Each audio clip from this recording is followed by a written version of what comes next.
우리 성도들이 꼭 알아야 될 것은 하나님의 섭리 안에는 좋은 것도 있지만 우리의 본성적으로 싫어하는 것도 있다는 것을 꼭 알아야 됩니다.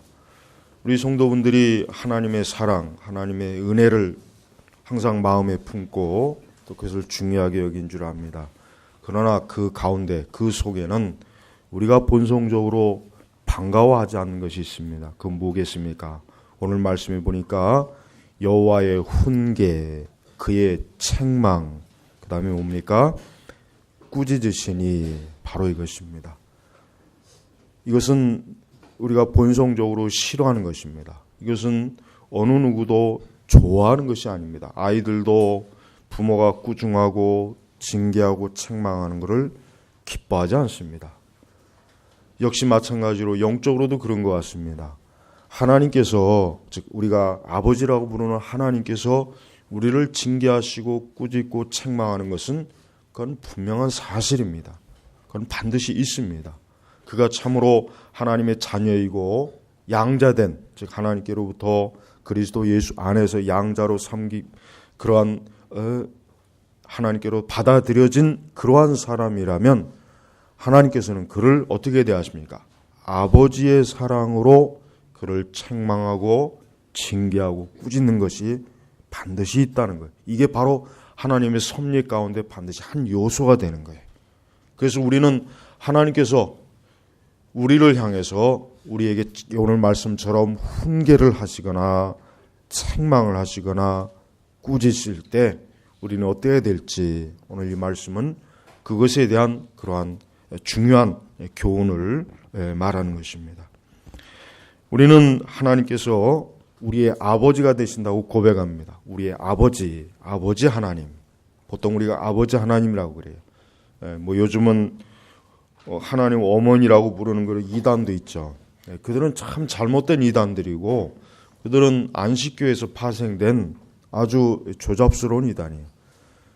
이단이 수도 없이 많지만은, 그런데 또 그러한 그 이단 종파에 또 빠져 있는 사람들이 또 그렇게 많이 있어요. 그러니까 그들은 길을 가다가 그들이 이제 전도하는 그 현장을 보면은 하나님이 아버지냐 어머니냐 선택을 해봐라, 어느 게 맞느냐, 그렇게 꼭 설문조사도 해요. 그러니까 그들이 자기 나름대로 이 성경을 이해하고 해석해서 하나님을 이제부터 어머니라고 부르는 것이 좋겠다, 그것이 더 옳은 것이다, 그렇게 주장을 해요. 그러나 그들의 그 잘못된 교리는 너무나 치명적이고 오류가 많은 것이기 때문에 사실 너무 형편없는 그러한 이단의 교리입니다. 성경은 전체적으로 하나님을 아버지라고 부릅니다. 우선 예수 그리스도께서도 하나님을 아버지라고 불렀어요. 특별히 아버지 하나님, 아버지라고 했죠.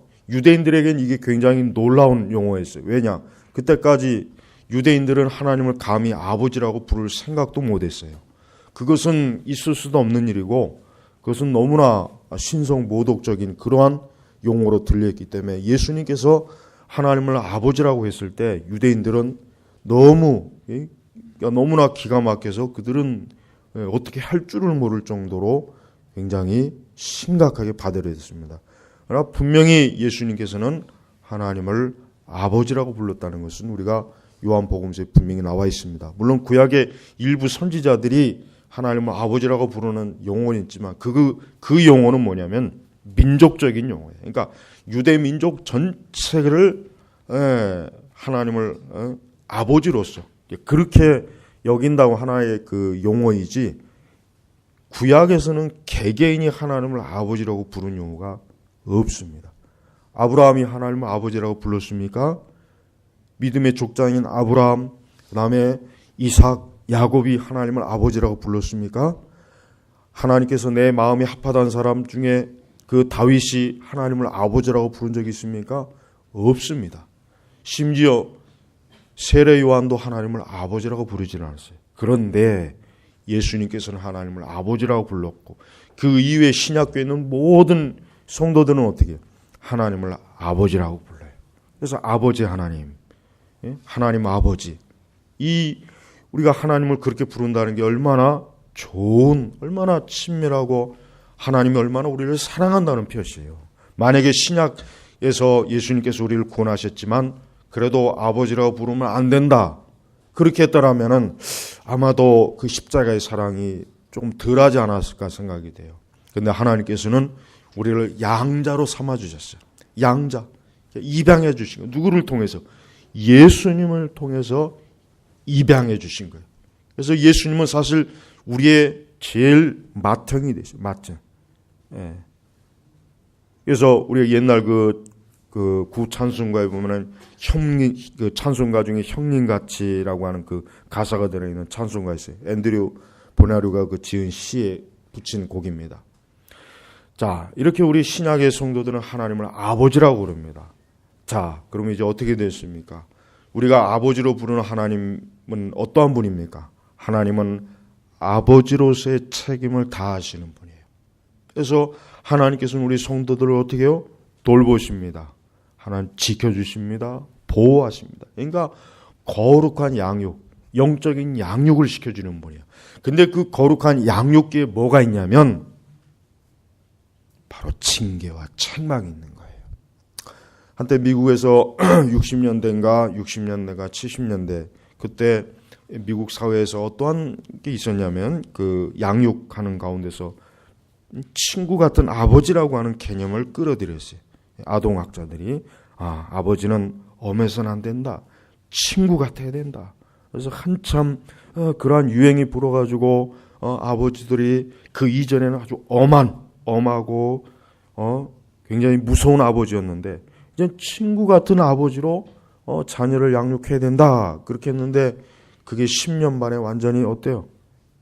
아주 이게 자녀를 가정 교육시키는데 아주 나쁜 해로운 것이라는 걸 어때요? 나중에 결국 알았어요. 그래서 지금은 이제 그런 그 친구 같은 아버지라는 개념의 양육 방식을 추천하는 사람이 없어요. 거의 없습니다.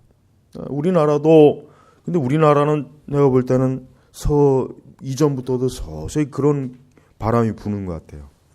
그러나 그래서는 안 돼요. 절대 아버지들은 자녀와 친구 같은 아버지가 되면 안 돼요. 자녀를 엄하게 꾸중하고 책망하는 아버지가 돼야지, 친구 같은 아버지가 되면 아버지의 권위가 안 쓰는 거예요. 아버지가 어떤 책망을 할 수가 없어요. 가르칠 수가 없어요. 자녀를 바른 길로 오게 할 수 있는 어때요? 권위가 안 서요. 친구 같은 아버지라고 하는 것 개념 자체가 사실 비성경적인 거예요. 그래서 아버지는 어때요? 가정에서 엄해야 돼요. 물론 무조건 엄해야 되는 건 아니에요.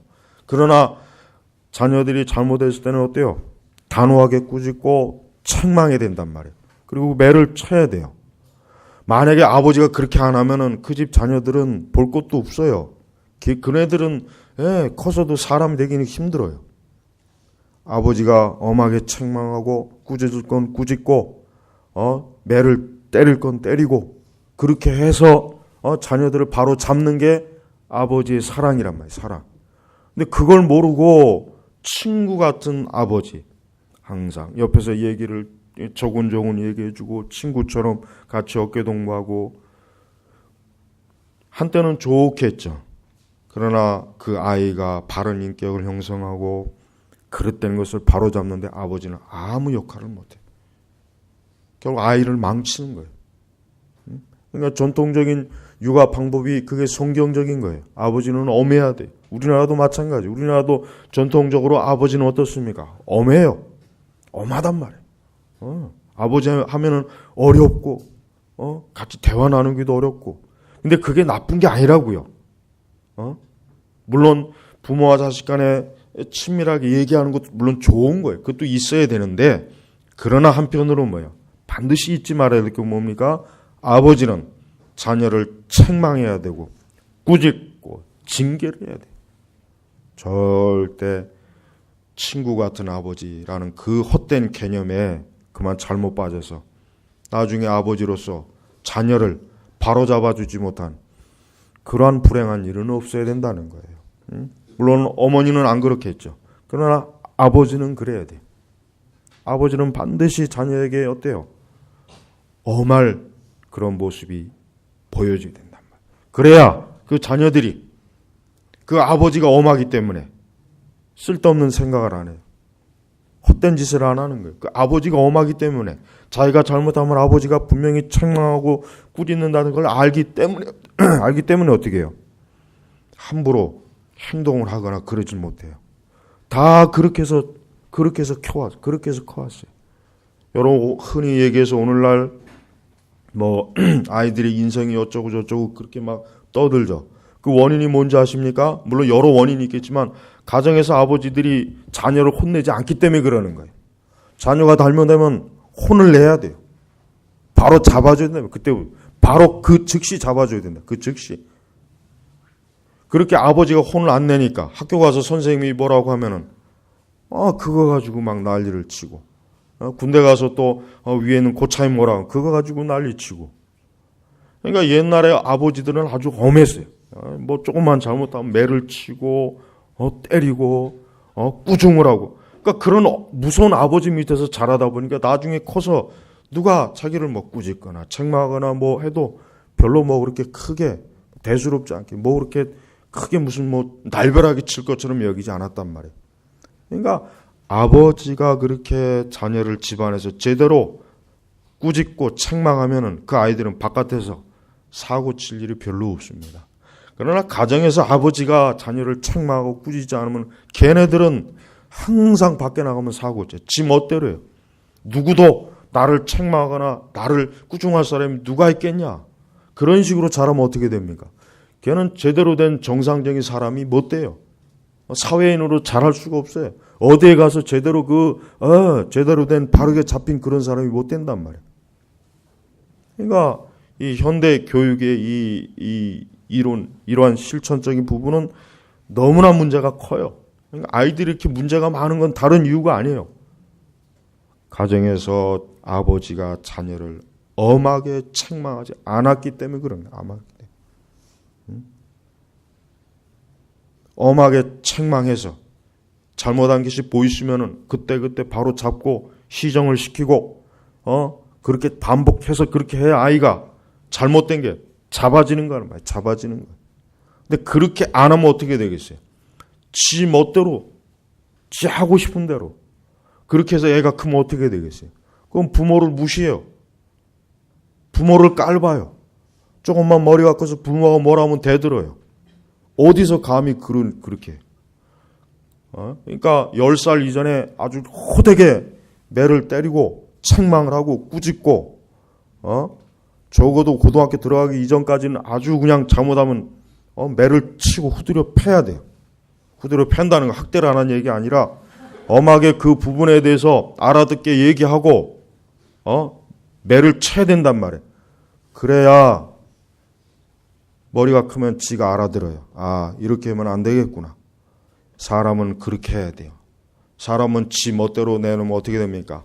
개나 돼지보다도 못해요. 여러분 제가 말했잖아요. 개도 버르장머리가 없으면 어떻게 해야 됩니까? 한번 후들겨 패면은 그 짓 못합니다. 개도요 버르장머리 없고 성깔 더럽고 막 그러죠. 한번 날 잡아서 정말 비 오는 날 먼지가 나도록 패면은 주인 앞에 철저하게 복종합니다. 어쩔 수가 없는 거예요. 그럼 사람은 안 그럴 것 같아요? 사람도 마찬가지예요. 여러분 사람이 지 멋대로 자유방위로 놔두면 어떻게 되는 줄 아십니까? 그것으로 망하는 거예요. 인간이 완전합니까? 성경적으로 인간은 어떻게 해요? 본성적으로 타락했단 말이에요. 타락했기 때문에 그 타락한 걸 그대로 내버려두면 어떻게 되겠습니까? 그럼 타락한 채로 살아가는 거예요. 그럼 그게 끝이 어떻게 되겠어요? 당연히 망하는 거죠. 뭐 좋은 꼴 뭘 보겠습니까? 성경적인 양육 방식은 뭡니까? 엄하게 그 타락한 본성을 부모가 특히 아버지가 바로 잡아주는 거란 말이에요. 바로 잡아주는 거. 그래서 여러분 옛날에 가장 심한 욕이 뭔지 아십니까? 애비 없는 자식이란 말이에요. 왜 그런 욕이 나왔겠어요? 왜 그 욕이 가장 치욕스러운 욕인 줄 아세요? 아버지로부터 교육을 받지 못했기 때문에 네가 이 모양 이 꼴이다. 바로 그 의미예요. 그게 얼마나 수치스러운 욕입니까? 그래서 다른 욕은 다 들어도 그런 욕은 어디서 먹으면 안 된다는 걸 다 알고 있었단 말이에요. 근데 지금은 그래요? 지금은 안 그렇잖아. 왜? 아버지들이 아이들을 방임시켜요. 여러분, 저는 결혼하고 나서 내가 꼭 하나님 앞에 기도한 게 있어요. 뭐냐면 절대로 우리 자녀들, 하나님께서 나에게 준 자녀를 절대로 방임하는 부모가 되지 않게 해달라고 나는 항상 기도했어요. 절대로 아이들을 지 멋대로 하도록 하는 부모가 되지 않게 해달라고. 가끔 11시나 12시 이제 그 여름철에 보면은 이렇게 놀이터에 보면은 청소년 애들이 있어요. 여자애들, 남자애들. 그런 거 저는 이런 생각이 들어요. 도대체 저 아이들의 부모는 도대체 누구일까? 물론 부모가 없는 아이들도 있을 거예요. 요즘은 이혼하는 그 비율이 많아서 이제 할아버지, 할머니가 키우는 경우도 많이 있겠죠. 뭐 그 참 안타까운 일이에요. 그러나 그렇지 않았다면 적어도 도대체 부모가 도대체 누구이길래 저렇게 밤 10시, 11시, 12시가 되도록 저렇게 하도록 놔둘까? 그 생각이 항상 들어요. 도대체 세상에 어떤 부모가 자기 자녀를 저렇게 밤 11시, 12시 저 청소년 애들을 저런 식으로 밤에 저렇게 쏘다니고 하게 놔둘까? 저는 그런 걸 보면 참 이거 너무 이거 부모들이 아이가 조그만큼에 이거 방임한다는 생각이 방임. 그냥 네 알아서 해라. 그게 아이를 불행하게 만드는 거예요. 그 아이의 인생을 불행하게 만들어요. 적어도 결혼하기 전까지는 제 생각은 하여튼 결혼하기 전까지는 부모에게 단단히 책망을 받고 꾸짖음 듣고 좀 그래야 된다고 생각해요. 결혼한 이후에는 이제 독립된 생활이 이제 지가 알아서 해야 돼 정말.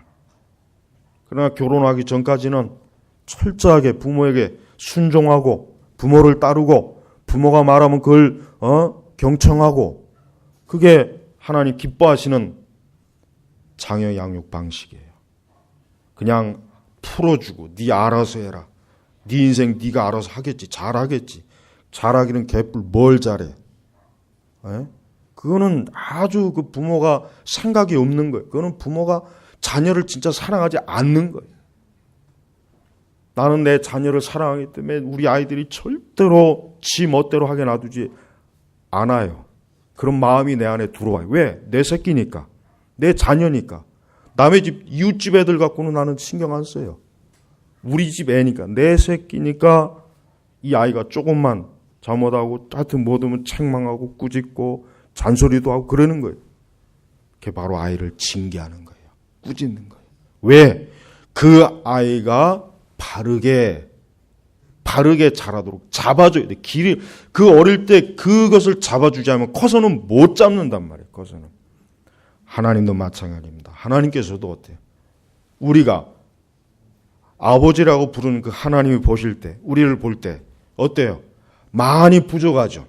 하나님의 거룩함에 한참 부족하고 아직도 말씀에 미숙하고 계명에 미숙하고 아직도 하나님을 제대로 섬기지 못하고 아직도 너무나 죄악이 있고 또 이기적이고 교활하고 교만하고 악하고 하나님 보실 때 얼마나 이 정말 사방 천지가 얼마나 울퉁불퉁하겠습니까?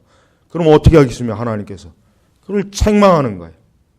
그를 온전한 하나님의 사람으로 다듬어 주는 거예요. 그러나 그 다듬을 때 살살 쓰다듬을 수 없어요. 어떻게 합니까? 말이 잘 안 달리면 어떻게 합니까? 마부가 채찍질합니다. 말이 잘 안 달리는데 마부가 쓰다주면서 빨리빨리 달려라. 빨리빨리. 어느 말이 세상에 어떤 말이 강하게 채찍을 탁 한 번 치면 그냥 속도가 올라갑니다. 그래서 속도가 또 떨어질 때마다 한 번씩 또 치는 거예요. 그러면서 말이 어떻게 달려가는 거예요. 마찬가지 하나님께서는 우리를 천국으로 우리가 하나님께서는 장차 하나님의 보좌로 우리 이끌입니다. 그럼 어떠한 방법을 씁니까? 물론 하나님은 때로는 우리에게 부드러운 사랑과 은혜, 푸른 초장으로 우리를 인도하셔요. 그래서 우리가 상처를 받고 고통을 당하고 환난을 당하고 어려움을 당할 땐 위로하시는 분이에요. 그러나 우리가 죄를 짓고 계명을 불순종하고 어리석은 길로 가고 믿음에 의해서 살지 않고 그저 육신의 관점으로 살고 그러면 하나님이 어떻게 합니까? 매를 칩니다. 그렇게 안 하면은 그가 계속해서 그런 식으로 사니까 계속해서 그런 식으로 육신적으로 사니까, 하나님의 거룩한 자녀로 합당하지 못하니까 어떻게 해요? 하나님 그걸 절대 놔두지 않습니다. 하나님은 그런 면에서 마음이 약한 분이 아니에요. 바로 이게 우리 사람하고 틀리죠. 우리 사람은 마음이 약해지니까 때로는 강하게 책망을 하다가도 수그러지. 그러나 하나님은 그렇지 않아요. 하나님은 하나님의 그 사랑이라고 하는 건 너무나 분명해요. 잘못하면 그 잘못을 끝까지 고칠 때까지 징계하셔요. 끝까지. 하나님은 약해지는 분이 아니에요. 하나님은 끝까지 하나님 앞에 합당하지 못한 것일 때 보일 때는 그걸 끝까지 징계해서 끝까지 바로잡아줘요. 그게 하나님의 거룩이에요. 그게 하나님의 섭리예요. 그게 하나님께서 바로 우리가 아버지라고 부르는 그 하나님 아버지의 사랑입니다.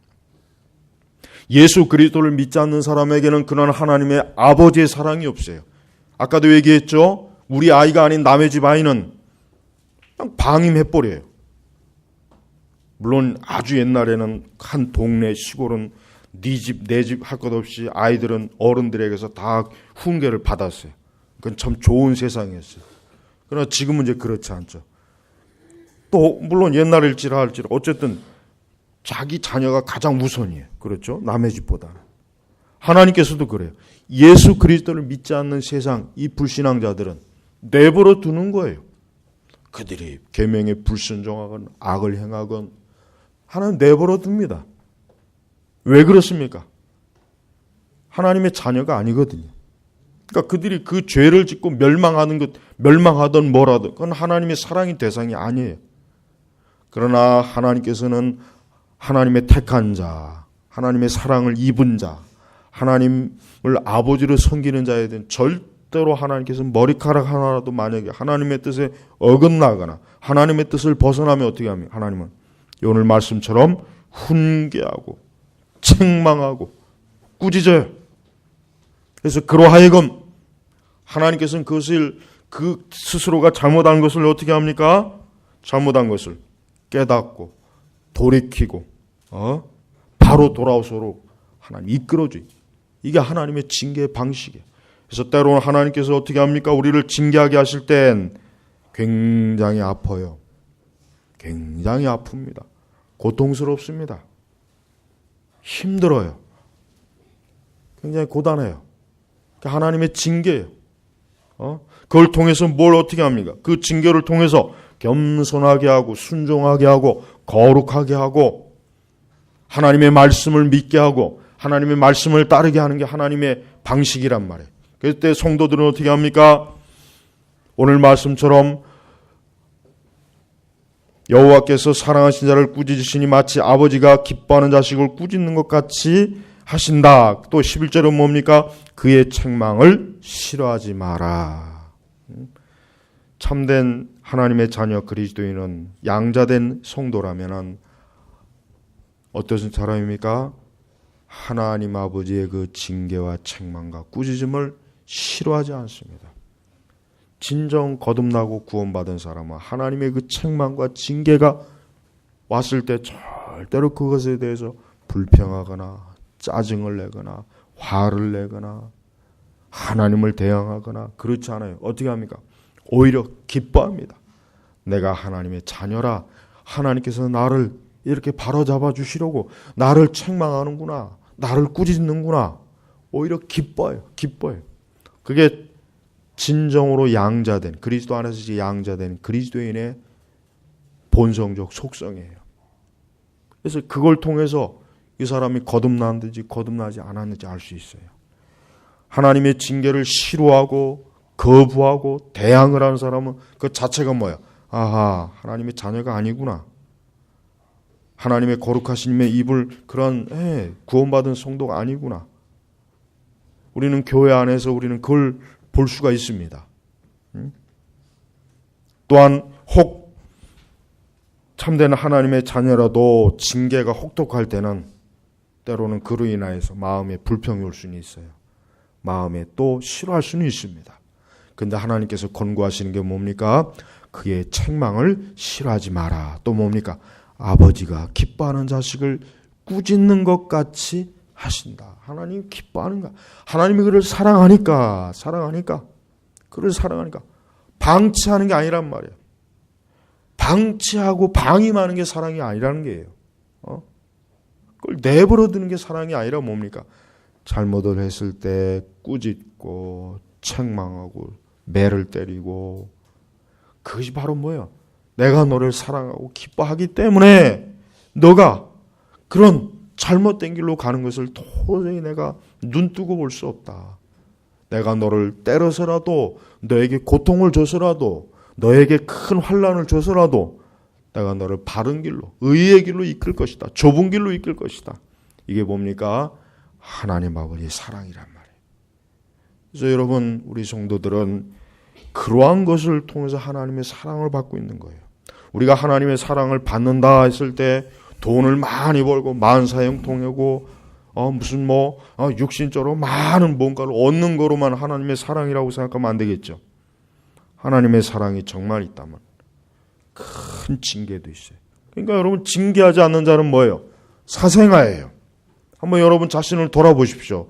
내가 큰 죄를 졌는데도 이제까지 한 번도 징계가 없었던 것 같아. 그는 사생아예요. 그는 영적 사생아예요. 아, 내 아버지는 마귀구나. 이제 보니까 내 아버지를 마귀였구나. 내가 아버지를 잘못 알고 있었구나. 그렇게 알면 됩니다. 진짜 하나님의 아버지가 된다면, 그 죄를 짓고 잘못했다면, 하나님 뜻에 어긋나면 어떻게 합니까? 하나님이 책망하시면서 그를 돌아오게 하시고 옳은 길로 돌아오게 하셔서 하나님의 사랑으로 어때요? 감싸주는 거란 말이에요. 이게 진정한 의미에서 하나님의 사랑이에요.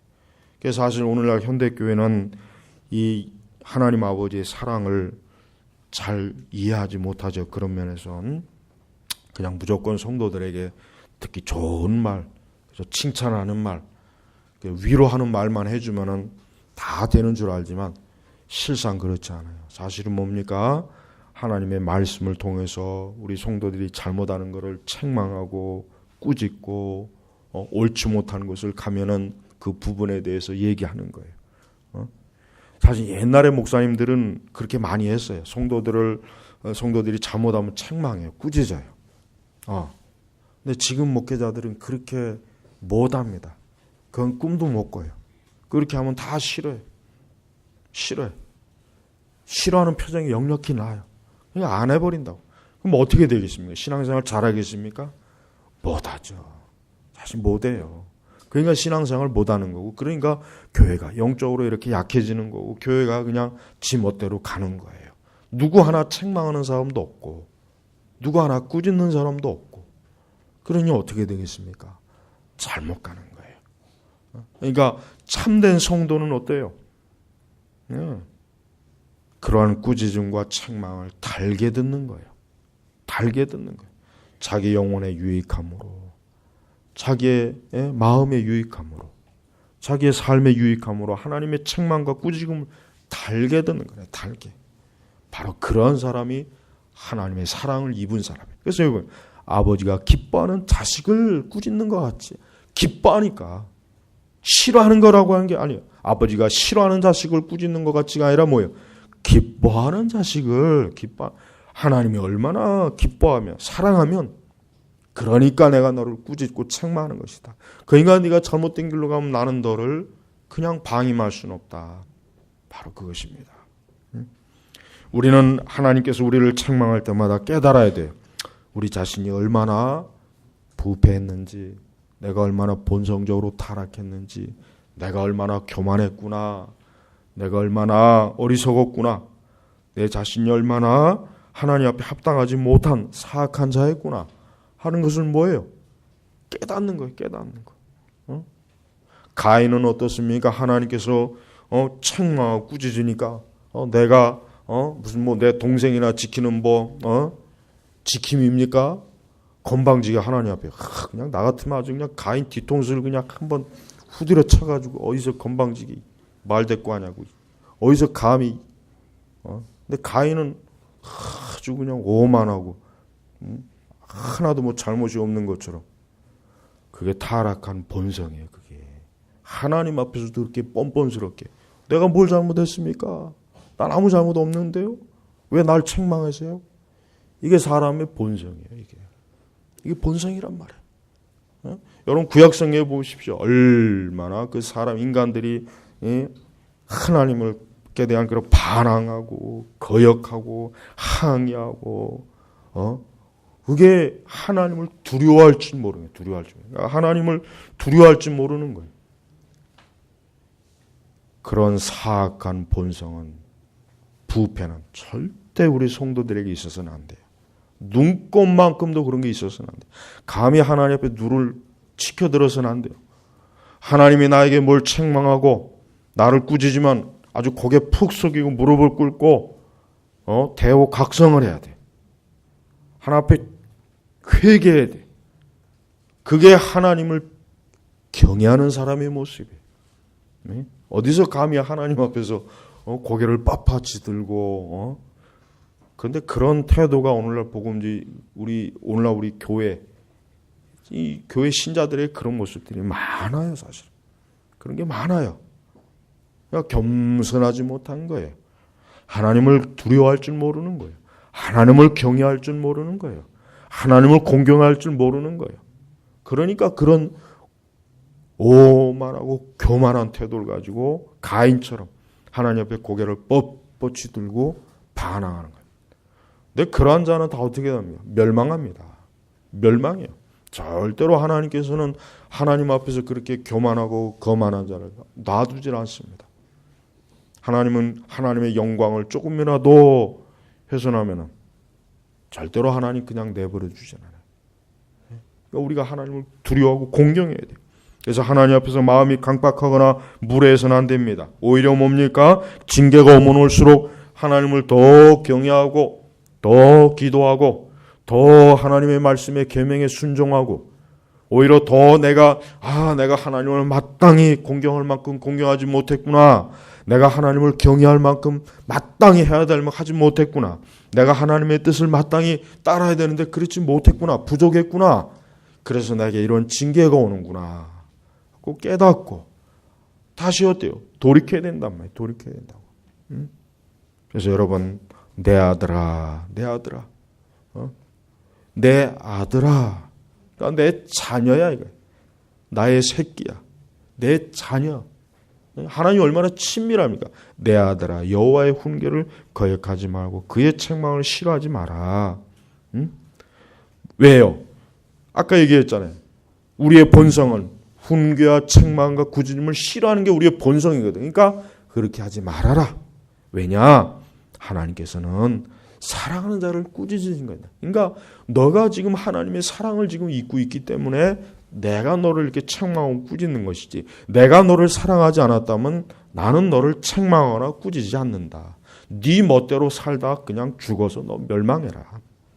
바로 이거예요. 그러니까 제일 무서운 게 뭡니까? 책망이 없는 거예요. 여러분 제일 무서운 게 뭡니까? 무언 짓을 해도 저주도 없고 재앙도 없고 아무것도 없어요. 한평생 그냥 편안하게 살다가 편안하게 지옥에 들어가는 거예요. 이게 제일 무서운 거예요. 제일 이게 무서운 거랍니다. 참된 성도는 징계가 있어요. 그러니까 우리 성도 여러분 물론 가장 좋은 건 징계를 받지 않는 게 좋죠. 징계를 받지 않는 게 좋아요. 그래서 우리가 매사에 자기 자신을 돌아보면서 내가 하나님 앞에 혹시 합당하지 못하는 것이 있는가? 내가 그리스도의 영광에 혹시 합당하지 못한 것이 있는가? 자기 자신을 돌아보는 거예요. 그러나 혹 징계가 왔을 때는 더욱 뭡니까? 그 징계를 통해서 어때요? 내 자신이 십자가의 좁은 길을 가고 내가 더욱더 자기를 부인하고 더욱 하나님이 합당하신 자로서 거룩하고 영광스럽게 하나님 앞에 서도록 자기 자신을 바로 세우는 거예요. 하나님 앞에 합당하게 온전하게 세우는 거예요. 그게 하나님이 기뻐하시는 태도예요. 그래서 징계를 잘 받으면 뭡니까? 하나님의 위로와 소망이 있어요. 정말 축복이 있습니다. 그 징계를 잘 받으면 오히려 그 이전보다 훨씬 뭡니까? 그는 영적으로나 모든 면에서 어때요? 하나님의 복이 참으로 주어져요. 그의 영혼이 복됩니다. 그의 삶이 복되집니다. 하나님의 징계를 잘 받으면 받을수록 오히려 뭡니까?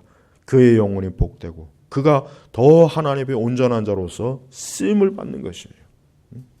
우리 선민교회 성도 여러분, 하나님의 징계 혹 온다면은 그 징계를 오늘 말씀대로 싫어하거나 거역하지 말고 그 징계를 오히려 감사하고 기뻐하며, 하나님이 내 죄를 이렇게 징계하시는구나, 나를 더욱더 거룩하고 성화된 사람으로 세워주시는구나, 나를 더 그리스도의 영광에 합당한 자로서 인도하시려고 하시는구나, 오히려 더 감사하고 찬송을 올려야 될 이유가 분명하게 있는 것입니다. 오늘 이 말씀을 우리 선민교회 모든 교우 여러분들이 잘 마음에 품으셔서 오히려 내게 징계가 있었다면 더 감사하는 마음을 가지고 주님을 공경하고 섬기기를 주의 이름으로 축복합니다. 주 하나님 아버지 감사합니다. 우리를 사랑하시는 그 하나님의 사랑을 어떻게 우리가 감히 깨달을 수 있겠습니까? 우리가 지금 알지 못해서 그렇지만 얼마나 하나님이 우리를 아끼고 사랑하고 우리를 귀하게 여기시고 예수 그리스도의 그 십자가의 피로 값주고 산 우리를 얼마나 애지중지하겠습니까? 주여, 그 하나님의 사랑의 마음을 알고 하나님을 더욱더 공경하는 마음, 주님을 더욱더 사랑하는 마음, 주님을 더욱더 영화롭게 하고자 하는 마음을 갖고 살게 하소서. 그래서 오히려 더욱 그 징계를 통해서 더 성화되어지고 더 온전한 믿음의 사람이 되어지고 더 하나님의 말씀에 순종의 사람이 되도록 이끌어 주옵소서. 감사하며 살아계신 우리 주 예수님의 이름으로 기도 올렸습니다. 아멘.